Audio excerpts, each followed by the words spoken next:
Hello বন্ধুরা, good morning. কেমন আছো তোমরা? আমি ভালো আছি, আশা করছি তোমরা ভালো আছো।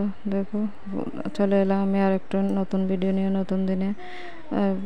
ভিডিওটি পিএস ব্লগ চ্যানেলে তোমাদের স্বাগত জানাই। দেখো, ক্যামেরা বরকে বলেছিলাম একটু ক্যামেরাটা করে দাও। দেখো ক্যামেরাটা নিয়ে কি করছে। তো ঘুম থেকে ওটা বাসি কাজকর্ম সারছে। দেখো, দেখতেই পেলে বাসন ধোয়া হয়ে গেছে, তাই এখন ভাবলাম গোটা জার দিয়ে নিই।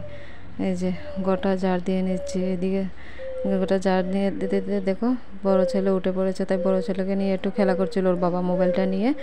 তারপর ওকে ওর ঘরে দিয়ে আসলাম, মুখ টুক দিয়ে ওকে যেখানে বসে থাকে আর কি, ওর ঠাম্মির ঘরে রেখে আসলাম। রেখে বারান্দাটা জার দিয়ে নিচ্ছি। ঘরটা জার দেওয়া হয়ে গেছিলো, জার দেওয়ার মাঝখানে ছেলে উঠে পড়েছিল, তো ঘরটা জার দিয়ে তারপর ভাবলাম একবার ঘরটা মুছেই নিই। এই যে ঘরটা মুছছিলাম, দেখতে পাচ্ছ ঘর মুছা। ঘর তারপর দেখো ঘরটা মুছে নিচ্ছি। এই যে ঘরটা মোছা হয়ে গেলে বারান্দাটা মুছে নেব। দেখো আমি হাসছি, কিন্তু আমার ছোটো ছেলে খুঁজছিল, খুঁজে পাচ্ছে না যে মাইক ওই। আমি অন্য করে এসে তারপর বয়স দিচ্ছিলাম। তারপর দেখো ঘরটা মুছে টিফিন বানিয়ে দিয়েছিলাম ছেলেদের জন্য। এই যে দেখতে পাচ্ছ, প্রথম ম্যাগি বানিয়েছিলাম, তো ম্যাগিটা বানালাম, তো ছোটো ছেলে বলে ম্যাগি খাবে না, তো তাই জন্য আবার নিলাম দুধ বিস্কিট। দেখতে পাচ্ছ, মানে একটার পর একটা বায়না করেই যাচ্ছে, এটা খাবো না তো এটা খাবো না। তারপর ওই যে ছেলেদের নিয়ে বরকে চা দিয়েছিলাম, বর চা খাচ্ছিল, আর আমরা ওদেরকে খাইয়েছিলাম, আমিও খাচ্ছিলাম আর কি। ওদেরকে চা খাইয়ে দিচ্ছিলাম, চা না সরি, ওরা দুধ বিস্কুট খাচ্ছিল আর আমি চা খাচ্ছিলাম। আবার দেখো ছোটো ছেলে প্লেট নিয়ে খেলা করছিল, ম্যাগিটা খেয়েও আর খেলো না, তাই ডেকে রাখলাম। আর ম্যাগি দেখবে সেদ্ধ ম্যাগি ঠান্ডা হয়ে গেলে খেতে ভালো লাগে না, খেতেই চায় না কেউ। তারপর দেখো ছোটো ছেলে দুষ্টুমি করছিল, এই যে বড়ো ছেলে খেলছে, ওকে খাইয়ে দিচ্ছিলাম, বসে বসে এইভাবে খেলছিল। এই যে ও এইভাবে খেতে পারে না, ওর কষ্ট হয় এইভাবে খেতে। তারপর দেখো টিফিন ওদের খাইয়ে দিলাম, বাসনপত্র দিয়ে নিলাম। তারপর দেখো এই যে কাপড় কটা ছিল, ওগুলো ভিজিয়েছিলাম, আগে ভিজিয়ে রেখেছিলাম।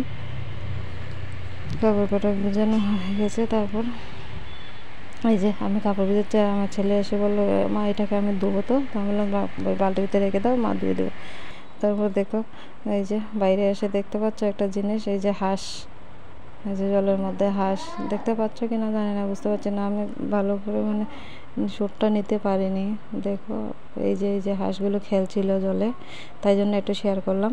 তারপর দেখো জামা কাপড় ধোয়া হয়ে গেছে, তাই মেলে দিতে আসলাম। তো জামা কাপড়গুলো মেলছিলাম, ভাবলাম শ্যুট তো কেউ করার নেই, বর ছাড়া, বর বাড়ি থাকলে বরকে বলে একটু করে দিতে, তো ভালোভাবে এইসব করতে পারে না, মানে করেনি তো কোনো দিনও এইভাবে, তাই জন্য আর কি বলে দিতে হয় এইভাবে না এইভাবে। তো জামা কাপড়গুলো মেলে চলে আসলাম ঘরে।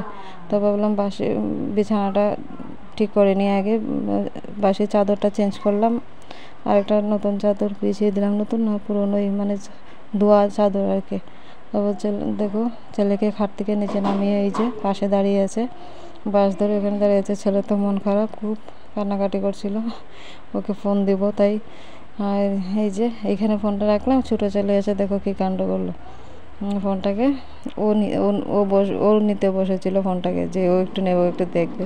সেখানে দুজন দুই দিকে বসে আছে, কে কখন ফোনটা নিতে পারবে, সেই উদ্দেশ্যে ওরা বসে আছে। তারপর দেখো বিছানাটা আমার হয়ে গেল, বিছানাটা ঠিক করে নিলাম পুরোটাই। এই যে বিছানাটাকে সুন্দর করে গুছিয়ে নিলাম। তারপর দেখো ছেলে এখানে দাঁড়িয়ে আছে, এখানে খেলা করছিল। তারপর তো বন্ধুরা আজকে না প্রচণ্ড গরম, কি বলবো, মানে যে পরিমাণে রোদ তার থেকে বেশি পরিমাণে গরম, না কোনো একদম খাওয়া নেই, এক ফোঁটা খাওয়া নেই। এই দেখো আমার গরমে কি অবস্থা। তো সকালে খাওয়া দাওয়া সেরে তারপর অনেকক্ষণ পর আসলাম তোমাদের সামনে। তো দেখতেই পাচ্ছ, যদি এই তো আর কি আজকে আমরা চা বিস্কুট খেয়ে, যখন সকালে খেয়েছিলাম, বাড়ি খাবার খাইনি, তাই ভাবলাম যে খাবারটা বর বলছিল যে ভাত খাবে, তো ওকে ভাত রান্না করে দিয়েছিলাম, রাতের সবজি ছিল, তো সবজি দিয়ে আমরা সকালে সবাই খেয়ে নিয়েছিলাম ভাতটা। তো তারপর দুপুরে স্নান টান করে রান্না করব। এই যে দেখতে পাচ্ছ গরমে আমার কি অবস্থা, ঘেমে একদম খুব খারাপ অবস্থা, গরমে না কিছুই করতে পারছি না, গরমে যেন কিছু করতে ভালো লাগছে না, এতটাই গরম। আর তো ছেলেরা দুষ্টামি করছে, এদিকে কান্নাকাটি করছে, এদিকে দৌড়াদৌড়ি করছে। ছোট ছেলেটা খুব দুষ্টু, এখান থেকে ওইখানে যায়, মানে এক সেকেন্ড এক জায়গায় থাকে না। তার তো এই তো বন্ধুরা, তো তোমাদের তো এত সুন্দর সুন্দর কমেন্ট দেখে আমার এত ভালো লাগে, কি বলবো তোমাদের কমেন্টগুলো পড়তে। তো এইভাবে তোমরা কমেন্ট করো, লাইক করো, পাশে থেকো, সাবস্ক্রাইব অ্যান্ড শেয়ার করো। তো প্লিজ বন্ধুরা, যদি ভিডিওটা ভালো লাগে তাহলে এই পর্যন্তই, টাটা, সাবস্ক্রাইব করো।